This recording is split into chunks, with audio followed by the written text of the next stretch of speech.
All right, cool. Let me share my screen with you. If you can see my screen, please can you put a 1 in the chat? If you can see my screen, put a 1 in the chat. If you have a moment at any point and you want to drop in your win in the chat, you can put that too. Can you see my screen?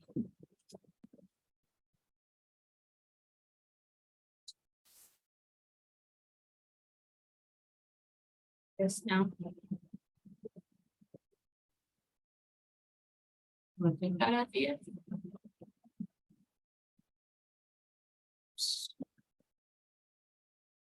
All right, let's get started and recording.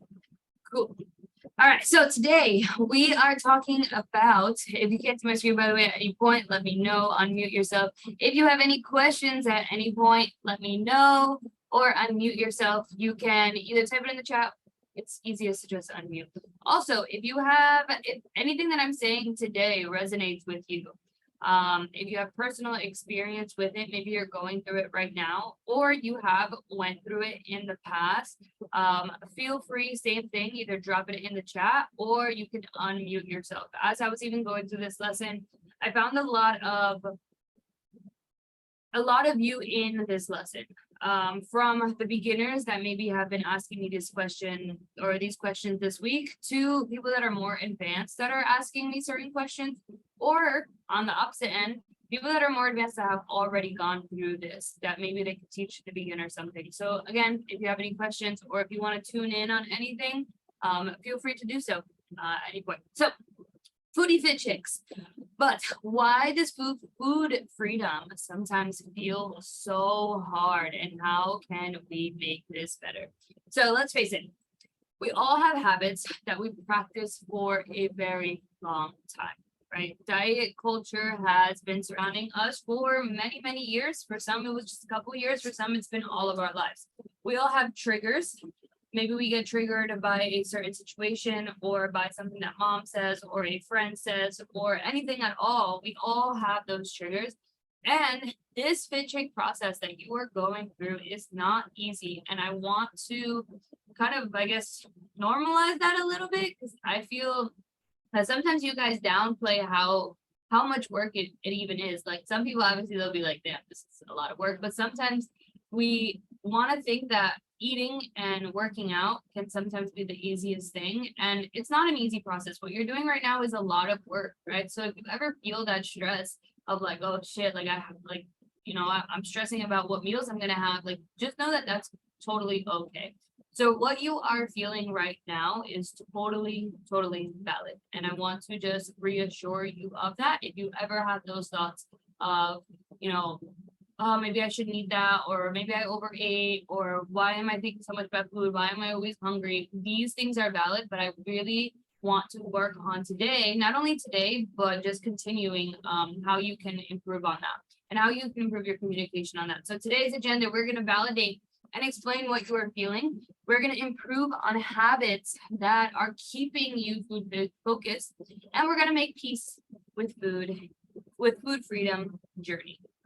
So let's just get right into it. All right, we're gonna go through some practical stuff first, and then we'll go through a little bit of mindset stuff as well. So let's start with the practical mistakes. So if you are finding yourself either really thinking about food all day, same things that I was kind of saying, thinking about food, hunger, you feel kind of restricted, even though we talk about like having your carbs and things like that, here is what I really, really want you to start practicing for this. I am going to start talking about calories as well. So if you are not at that step where you've started tracking your calories or you've gotten into macros, just know that you don't have to worry about that. You don't have to freak out. That's just not a point that you're in right now, but it'll be coming. So practical mistakes that can be keeping us away from food freedom. Number one is not being prepped, right? And what do we end up playing all day? We've definitely all played this. If you have, put it in the chat. Food or macro Tetris. What is macro Tetris? You've played Tetris before. You're putting a shape, and right as soon as you put the shape, you're already thinking of the next shape that's coming down and how it's going to fit. This is exactly how macrocentrist works. We eat breakfast and we can't even focus on our breakfast because we're already thinking of what am I going to have for lunch? Do I have enough calories? How many calories does this? So number one, you need to track your food in advance. If you are finding yourself, how many calories do I have left? Is this enough calories? Did I go over? What am I going to have later? You need to track your food in advance. Do not play macro Tetris because instead of eating and enjoying your meal, all you're thinking about is what am I going to have later? How is that going to fit? Right? How am I going to go about my days? Are you going to have enough calories? Right. Second thing with being prepared is meal prep as well. This is, and just to kind of open your eyes that this is not just because of calories. You came across this before where you get home or you have a busy day and you're just tired. And what's the last thing that you're going to do?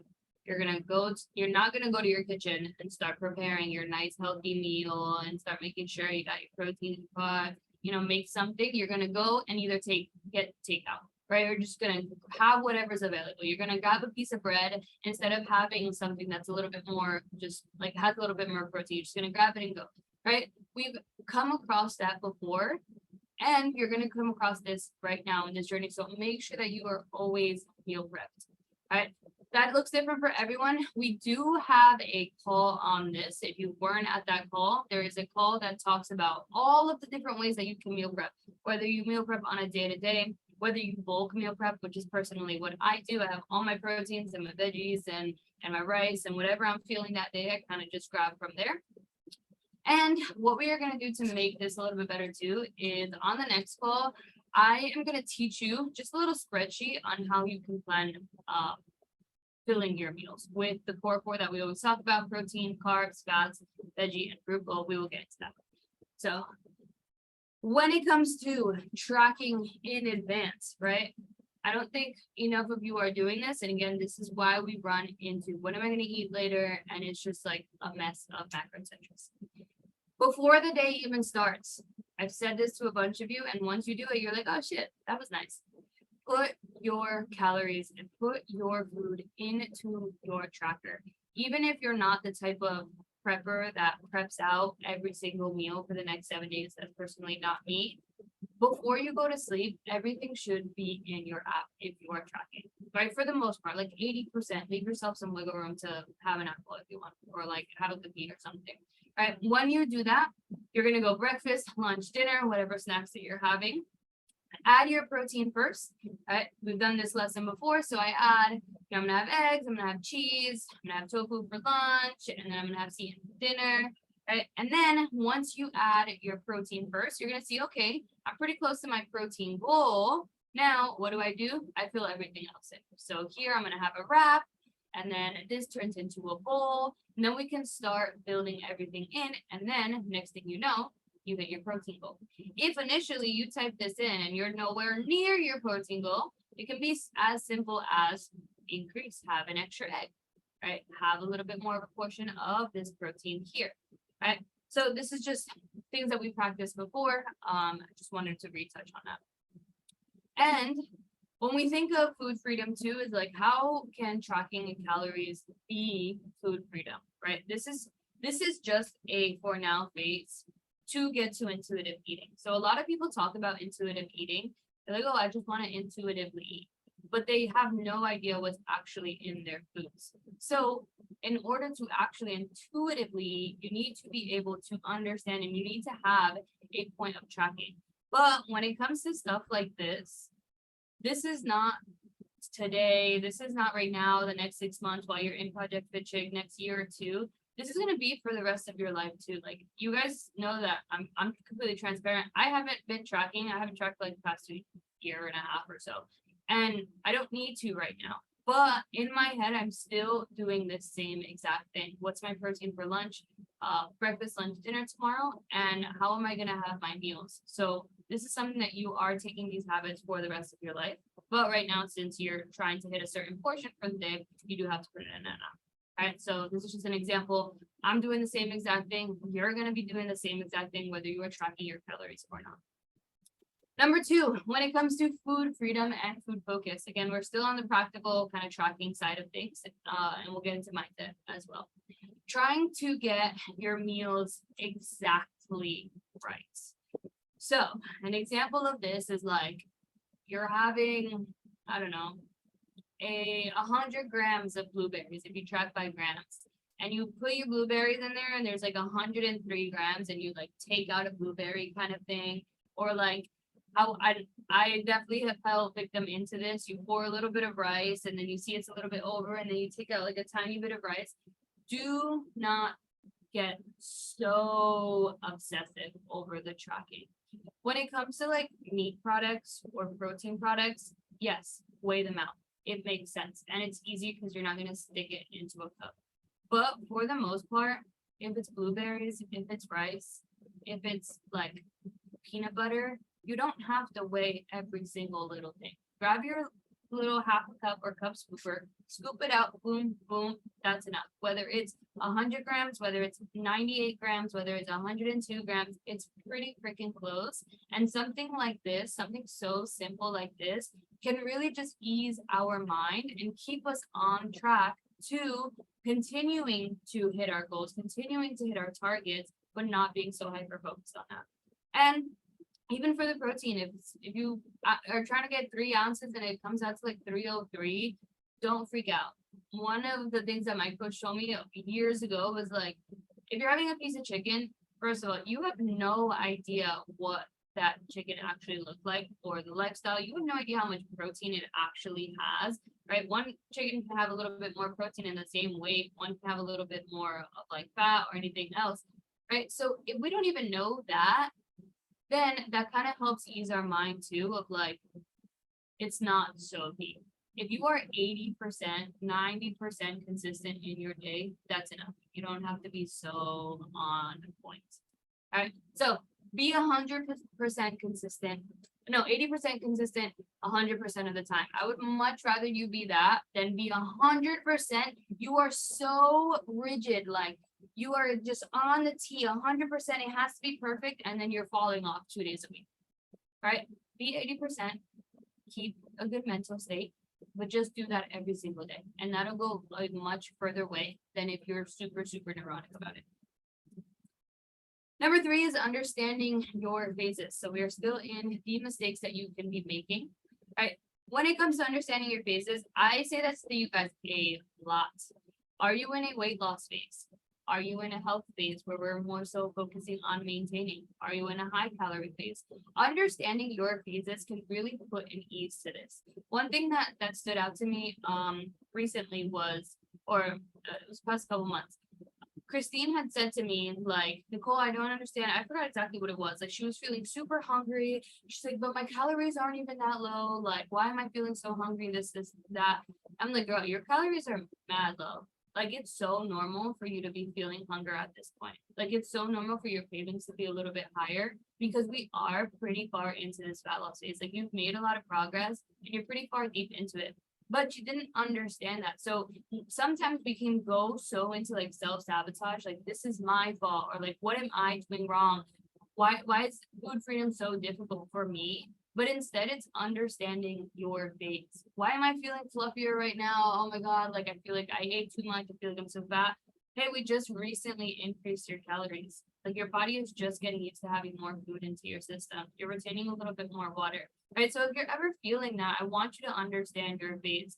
Similar to if you feel like you're putting a lot of effort into your nutrition, just know that that's what it takes when you have a physique change. And when you're going for something like you're trying to lose some weight, it's normal to feel like sometimes you can't have, an extra piece of bread. Or when you're out to dinner, maybe you're not getting dessert. And I say this a lot because I don't want you guys to ever look at my story like, oh, why is she eating dessert and this, that. Like, I am not in a weight loss phase. So understanding that can just ease your mind a little bit to the fact that it is just the science of your progress. And with this, even in your phase, we're never really actually going to be completely satisfied. Whether you're in a maintenance phase, you're always going to want more. So just keep the ease in mind and just do what you have to do on a day-to-day. Right?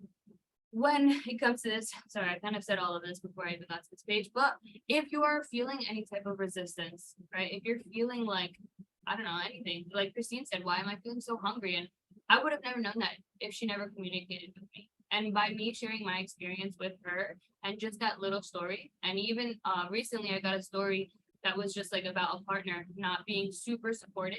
And I shared my story and it kind of helped that client out. Communicate with your coaches. We've been through a lot of this and we can help you work through that.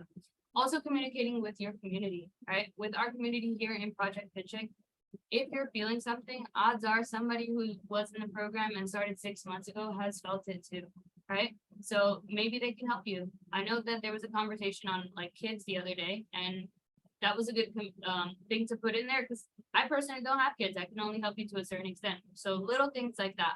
All right, ask questions. Why are we doing certain things? Coming to call is going to help you understand a lot of this too. I will say that obviously I want you guys here, but there is a big difference in the success rates of people who are consistently on calls versus the people that are not. And sometimes they're struggling or they're falling off or they're confused, right? Obviously you guys are here, you're listening to the replay, you're on here, but coming to calls and just getting the education on this is also going to help ease your mind a little bit. And again, relax and take each phase one step at a time. Now, next thing that can make us feel a little bit resistance to our food freedom is also outside voices. Other people can make us feel like we are doing something wrong, like we are being too neurotic, like we are just anything, right? I want you to know in this, and we had a call on this as well, is that you are outnumbered. And I will say that over and over again. There is only 20% of people that even get enough exercise, and you are consistently working out 5 days a week, paying attention to your nutrition, meal prepping, and like just doing things that people don't normally do. And I don't know everybody's like immediate circle, but sometimes that might fall into that. And when you realize that, hey, I am outnumbered, what I do is kind of weird. My friends at some point were like, oh, why do you always have to work out? Blah, blah, blah. Like, this is just who I am. But I know that I'm outnumbered and they don't have to be the way that I am. I just really, enjoy being this way. Right. And I'm working towards the goals.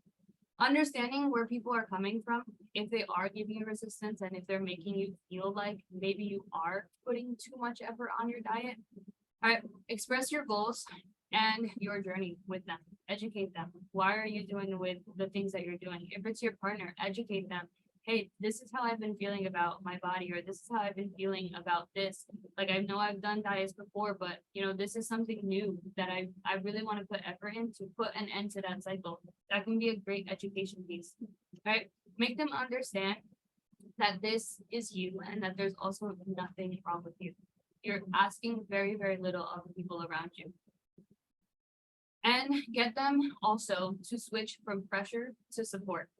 That's something that I've dealt with a lot. Even a long time ago when I first hired my first coach, I got a lot of pressure off from my partner. Why are you doing this?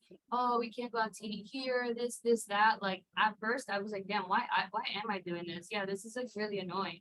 But I wasn't feeling good in my skin and I started to see the progress. So I had to have that conversation. And it switched from pressure of like, oh, you shouldn't be doing this, it's so annoying, to getting messages like, hey, I want pasta tonight. Can you save a little bit of like calories and macros for tonight? I'd be like, yeah, sure. And then I have a salad for dinner or for lunch to have pasta at night, right? It can be something so simple like that. And it can also help with that food freedom. So you're not feeling like, damn, like I can't join my partner in a dinner night that they want to have. Changing the language, getting people to understand and use the word like, oh, this just makes me feel good. This makes me feel strong. Why are you going to the gym so much? Yeah, it makes me feel strong. Why would anybody continue to pressure you on things that make you feel strong? And setting boundaries, having those tough conversations, being firm with your no. Right? Hey, you've been bugging me about this. I've told you so many times. And like, no, I don't want that. If somebody says to you like, oh my God, like live a little, have a piece of cake. Like, hey, I would really appreciate you if you just didn't do that. Like, you don't really have to explain. You can if you want. There is a whole lesson on this as well. It's overcoming peer pressure and annoying comments while on this FitChick journey. So if you ever want to watch that, it is in the group calls. I just recently sent it to somebody and it helped them with something that they are going through with this. So yeah, if you need it, let me know. Next thing, let me reassure you, right? Things that might be coming into your head. Same thing that I've been talking about. Food focus, maybe going back to old habits, maybe stressing a little bit. Number one, tracking or tracking in your head is not a bad thing. I've gotten that before where somebody's like, yeah, I'm putting together a meal, or like I look at a meal and I'm like tracking the calories, or I'm thinking about the calories in my head. That is not a bad thing. That's literally you just having education on. Because if you look at your plate and you say like, oh, that's way too much rice. That's probably like a good 300 calories, right? If I take a little bit, 200 calories, I don't have enough protein. Like you're going to do that. That is what intuitive eating truly is. I look at my plate and I kind of base my day. I don't know if you guys saw my story today, but I had cake for breakfast, like this little zucchini bread thing. It's probably a lot of carbs. I knew it had a lot of calories because I saw the label. So, right, then I pull somewhere else and I had like more spinach for lunch, right? And it could be little things like that. So doing that is not a bad thing. So if you ever fall into that, like, why am I thinking about this so much? Why am I somewhere and I'm looking at a brownie and I'm like, that's so many calories. Like, that's not a bad thing, right? It's kind of like thinking of your finances when you go shopping. Am I going to be able to afford this? Whether it's, a dollar extra than like what you usually spend a month, that's not a big deal. And you're never really like super, super neurotic about it. But you do have a range of like what fits into my budget. And this is the same exact thing. How can I fit this into my day so that I can reach my goals? And when we sometimes think about it like our finances, right, it can help ease our mind a little bit. Oops. Number two, being picky is not a bad thing. And I want to reassure you of that. A lot of this right now, the couple ones that I'm going to say now is I want you to understand that sometimes people can make us seem like we don't have food freedom or that we are too strict, but we're really just doing basic things for our health, like being picky. And now, I mean, obviously at the beginning of my journey, I used to get so much shit from my parents. Why don't you want to eat this? Like, I'm like, it's fried, but I don't want that. It's not really gonna make me feel good. Right? Or like, no, I don't want to go out to eat there. I would prefer to go out to eat here because XYZ. Or like, and then they started saying things like, oh, Nicole's so picky, this, and that. And I don't think that's a bad thing. Like, I should care about what goes inside of my body. And I should set that boundary of what goes inside of my body. If you're trying to give me something that I truly, genuinely don't want, right? Because whether this is you tracking your calories, in 2 years, it's going to be what do you actually want in this moment? Being picky is not a bad thing. Oops. Sorry. Number three, saying no is also not a bad thing. No one should make you feel like you have to eat something. My coach also says, I talk about him a lot. He said, what I eat doesn't make you shit.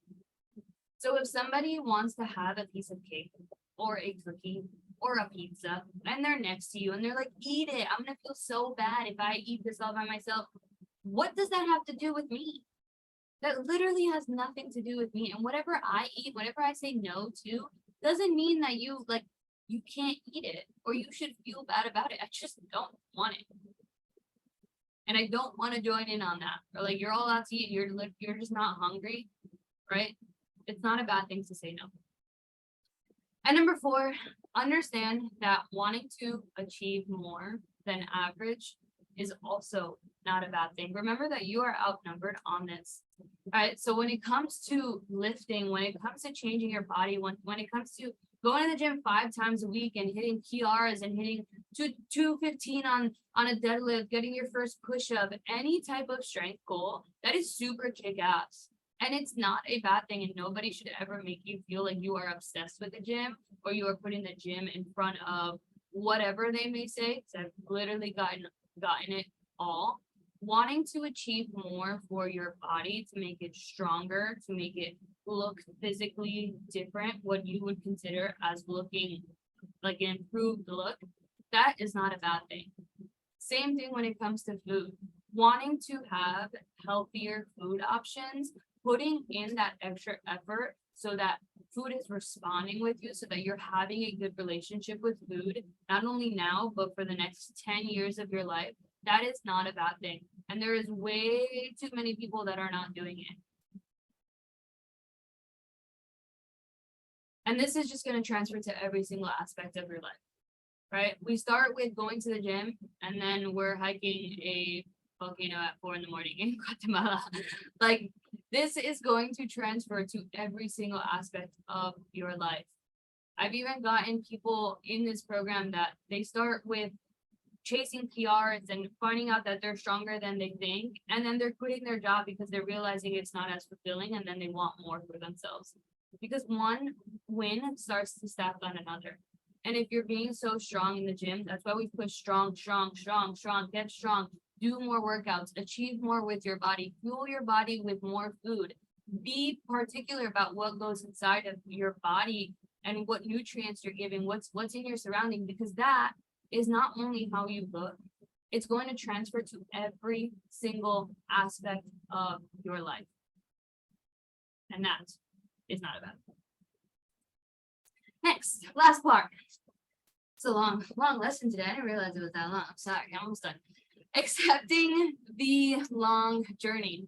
So with this too, make sure to not overgeneralize. If you fall out of a habit, right? Sometimes we can fall out of a habit and we see this as like a never ending pattern. Like, damn it, I overate. Oh my God, I'm just the worst and I'm going to overeat forever. And I have this craving. Like, don't overgeneralize it. Don't take one incident and assume that like this failure is going to happen. That happened to me. I had a check-in with my coach once and I was like, I overate last night. Like, I was at dinner and I was just so hungry and I had appetizer and this. Like, why can't I have that food freedom that I always like, why isn't it happening? And then she kind of just reassured me like, hey, that's not going to happen all the time. You were just really hungry because you've been dieting for a while. Habits as well. Take them one at a time. Same thing as with your phases, whether you're in a reset phase or you're in a tracking phase, a deficit, a reverse, a high calories, right? Take them one phase at a time. You can fall back into old habits, and I want to normalize that. You can get back into the habit of not meal prepping or not being mindful of the snacks that you're picking up, right? That is 100% normal, but it's about how quickly can you get back on track. And you can find new ones that you didn't even realize that you have, right? Don't freak out and keep going. With the new habits, I actually recently I had a meal and I was pretty full. There was only a little bit left. And when I grew up, it was always like, make sure that you finish what's on your plate, which is not the best thing that we should be telling kids.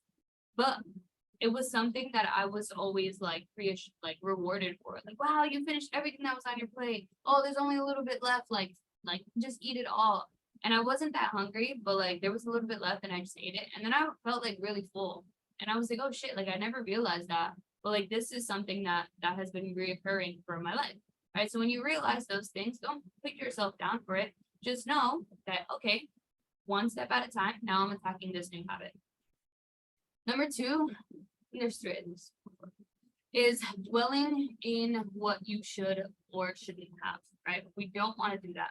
Be careful when you do this as you're eating. If you find that yourself like, oh, you made a decision that maybe isn't the best decision, whatever that means for you, right? If you're eating it, don't dwell on it. Regroup, like pause. If you genuinely have something in front of you that you don't want to eat, like regroup. Do you want to eat it? Do you maybe not want so much of it? Right? Or if you're having like your birthday cake or somebody's birthday cake, reassure yourself that that's okay. Take a moment and pause to think about these things. And don't stress about what you've already eaten. Oh, I had cake yesterday. It was my friend's birthday. You've already ate it, right? Or you had it an hour ago. If you are stressing about this, one, it's not going to sit well with you. And of course, when we're doing this, you're just not enjoying that either, right? You already had it. And again, if you don't want it, don't eat it. And with this as well, instead of dwelling, man, I shouldn't have done that. I could say it to myself, man, I shouldn't have eaten that whole bowl. I was so full and I feel terrible. like, no, how can I do better in the future? I didn't realize that that was a habit that was reoccurring for me. How can I make that better? I went on vacation and, I did really, really well, but like, I was drinking too much or I had too many desserts and like I feel bad. Like, no, next vacation, you're going to do a much better job. Right? People that have been on vacation, I just had this conversation also recently with someone. She's been traveling a bunch. I'm like, okay, what did you not do so well last vacation? And how can you make that better this vacation? So now we're just making healthier habits and we're just being a little bit more conscious of them. So instead of dwelling, just be a little bit more proactive. And lastly, trusting your body. If you are feeling that sense of like thinking of food a lot, of not connecting with your hunger hormones or your hunger signals, you may not be trusting your body or know how to listen to her. So it's important that we are getting connected with my body, right? Remember that throughout this process, you are doing a lot of unlearning.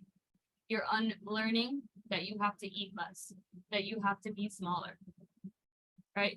We are unlearning that we need changes all the time. What I mean by that is in the past, maybe you made drastic changes and you did a detox and you did this, that, or like we did so much cardio. You're unlearning that that's what's necessary to achieve your goals. And you're unlearning that mistakes are bad because they're not bad. You went on vacation and you made this mistake. You didn't plan out your meals or you didn't bring enough water. You didn't have healthy snacks. Okay, now we are going on the next vacation and practicing that new habit and seeing how good we feel. Connect more with yourself, right? Tap into your feminine energy to feel, to listen to your body, to ask your body what it truly needs, and to fuel your body, mind, and soul. I posted something on my story today about hunger signals when we're feeling stressed. I think a couple of you even voted on it. Something that happens to me is when I'm super stressed at work, I literally won't notice or I won't be able to connect with like if I'm hungry or not. And I look at the time and I'm like, oh shit, I have to eat soon. But like I don't really want to eat because I feel like I'm gonna get a stomach ache. So what I do is I step outside and I just take a deep breath, right? How can I connect with my hunger signals? If you have history of dieting, it's normal to not have that connection. But that's what we're going to continue working on in this phase, in phase 2, when we get into intuitive eating. All that is coming, right? So if you're not feeling 100% right now in this very moment, again, you are on the right track for all of this. And just to finish, just to recap on the practical, this is like, I guess what just needs to get physically done. Tracking in advance, make sure that it's happening on a day-to-day. Meal prepping, 80% consistent 100% of the time, and accepting, enjoying, and taking this process one step at a time. You are not doing anything wrong for feeling the way that you're feeling towards food or for being taught crazy things in your diet culture. But right now, you are moving towards something that you don't even realize what even is going to happen. All right. So thank you for all of that attention. And as usual, remember that food is love and strength is power. Whew. That was long. Oh wow, that one was really long. I'm sorry. I'm only like 40 minutes. Do we have any questions for this particular call? We can drop it in the chat or you can unmute yourself.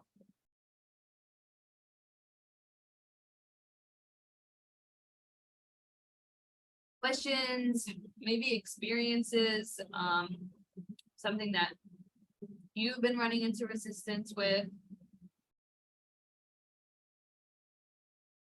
Share that.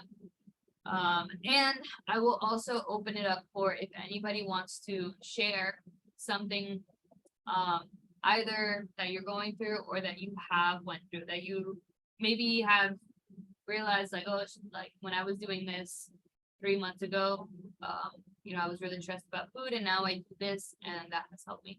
So if you have any advice for newer members, that's also welcome as well. Help open that up. And then I'll let you guys go.